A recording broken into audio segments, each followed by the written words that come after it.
Hey there, are you wondering, is it still possible to make money on Amazon? Well, Amazon actually just rolled out in Seller Central. You may have seen it the other day, depending on when you're watching this video. I've got a link down below to this article that they shared. Basically, kind of a status of how third-party sellers are doing, at least did in 2018. I thought it was really insightful. And so, in fact, I'm going to go over it real quick, just share some highlights. If anything sticks out to you, please feel free to leave a comment down below. If you have any questions along the way, feel free to let me know. But just to share this article here, it's on Business Wire. Now, what's interesting to note is it's on a third-party website, but it's actually like Amazon was linking to it like on the home page of Seller Central for the last couple of days. And what's interesting was they talked about how more than 50,000 small businesses, small and medium-sized businesses, they keep using this phrase, small and medium-sized businesses, exceeded $500,000 in sales on Amazon stores in 2018. And then another one that I thought was interesting was that there's 200,000. I left out a decimal point there. 200,000 store owners with at least $100,000 in sales. Now, I don't know if that's just on Amazon.com or Amazon Global. I remember when I first started in this, they were selling the number of 100,000 sellers doing at least $100,000 in global sales. So I think that was one of their selling points. And right now they're just saying our stores. So I don't know if they mean like someone who has a store on Amazon.com and their Amazon.com stores sales were over $100,000, or like if you add up all of their stores across all marketplaces. I'm not 100% sure. But either way, it's more than doubled in the last three and a half years, which I thought was pretty encouraging to see. And one thing they did say here was that third-party sales are growing faster than first-party sales. So that means third-party sellers like us are selling at growing at a faster rate than Amazon. More than half of the units sold on Amazon stores are from third-party sellers. That's a statistic they've been quoting for a while, so that's not necessarily anything new, but it's encouraging to still see that. And this one I thought was pretty interesting. I'm not sure how they calculated this. Maybe doing surveys and some sort of data extrapolation. But they're saying that small and medium-sized businesses selling in Amazon stores are estimated to have created more than 900,000 jobs worldwide. I'm not sure if they're including like factories and things like that, and jobs with shipping companies and post office and FedEx and UPS and all the different services that we use. I'm not sure if that's all included in there. I'd be curious to know that, but I thought that was really interesting. So one thing I just also thought was interesting here, they didn't put the number here but they did say that somewhere in the article, where was it? The 20% growth. Oh, yes. Amazon stores eclipsing $1 million in sales worldwide. And that is the worldwide number there. So they did use the phrase worldwide. So let's just assume that's the same for all of it. But store owners that eclipsed $1 million in sales grew by 20% in 2018.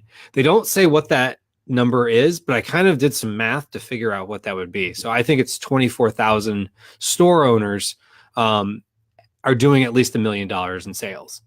And the reason I say that is because they have this report that Amazon put out. I would click on it, but it takes forever to load. So I already have it loaded here. But what was interesting is all the numbers in this report, even though it says 2018 report, they all say 2017. So I don't know if this is actually the report they put out in 2018 for 2017. So as I'm recording it, it's about a year old, but some of the statistics are similar. So they have this statistic about 20,000 small business owners surpassed $1 million in sales. So if they had 20% growth, that would be 24,000. And there's just some interesting figures. I'll link to this as well. I thought this was kind of cool, seeing a graph of small and medium-sized businesses selling in Amazon across America. Now, I'm assuming that's based on where their registered address is. and all that other fun stuff of how they're coming up with who they are. But I'm not sure, like, if it's like active sellers or whatever. I mean, I guess you could take the numbers, add them all up for each of the 50 states, and then somehow compare it to some of the other numbers in the report and figure that out. If you figure that out, please leave it in the comments. Now, what I think is kind of cool is I pulled up a list of the largest cities in the US. And if we were to say Amazon sellers doing at least $100,000 in sales, which they said was 200,000 sellers, so at least 200,000 sellers. If that was a city, that would be smack dab between Amarillo, Texas, and Salt Lake City, Utah. As you can see here, they're basically, that would be a little bit bigger than Amarillo and a little bit smaller than Salt Lake City. And I never would have guessed Salt Lake City and Amarillo, Texas were within just a few hundred people population of each other.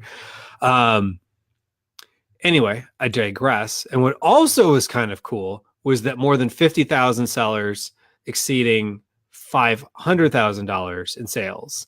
I didn't quite get to that number last year, but my goal is to more than surpass that this year.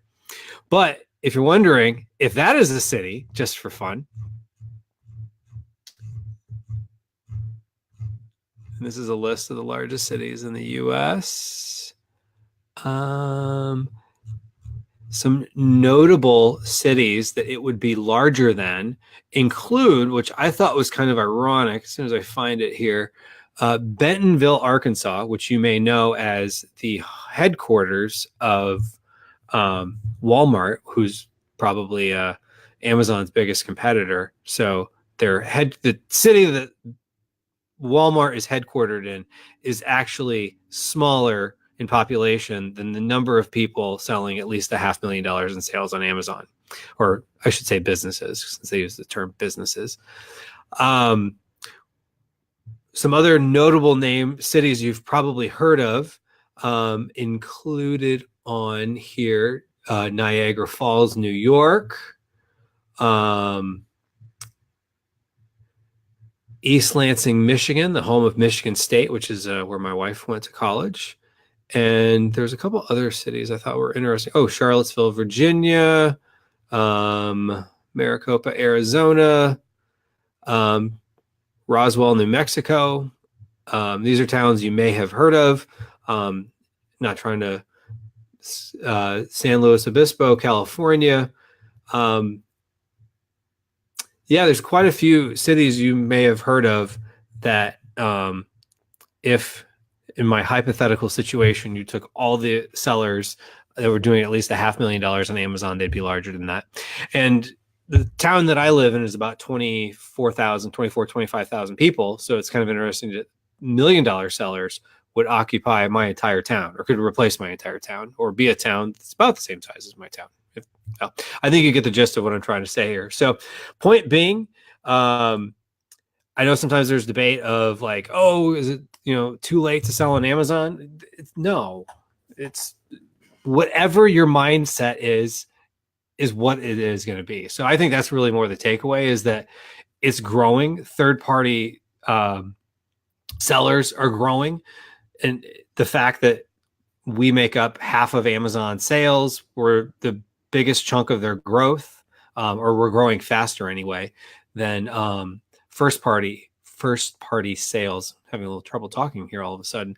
But basically, I think we make up so much of the pie at Amazon that being a third-party seller is not going to go away anytime soon. As long as you can differentiate yourself by having a good quality product, taking good care of your customers, having the mindset of thinking long-term, you can do well in this game, and you can achieve whatever the goals are that you're setting out to be. It may not happen overnight, but the fact that like those numbers are growing, number of $1 million sellers, number of $500,000 sellers, number of six-figure sellers, wherever you are in that spectrum that you're shooting for, you can get there.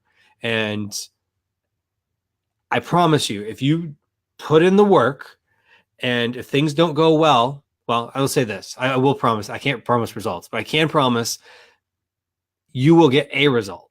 It may not be the result you want right away.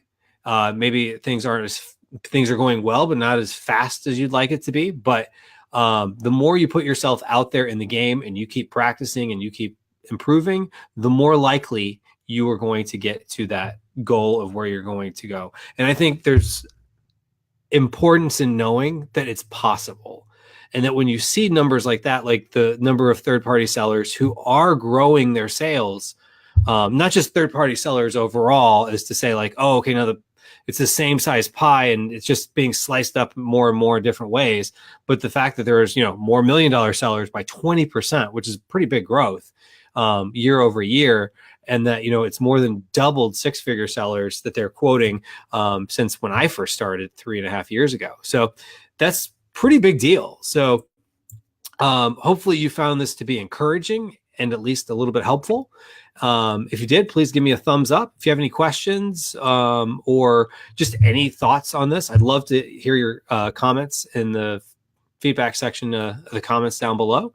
It is getting to be a little bit late here tonight, so I'm getting a little bit loopy. So I apologize for that. But anyway, thank you so much for watching this video. Have a great day, and I wish you the best. Take care.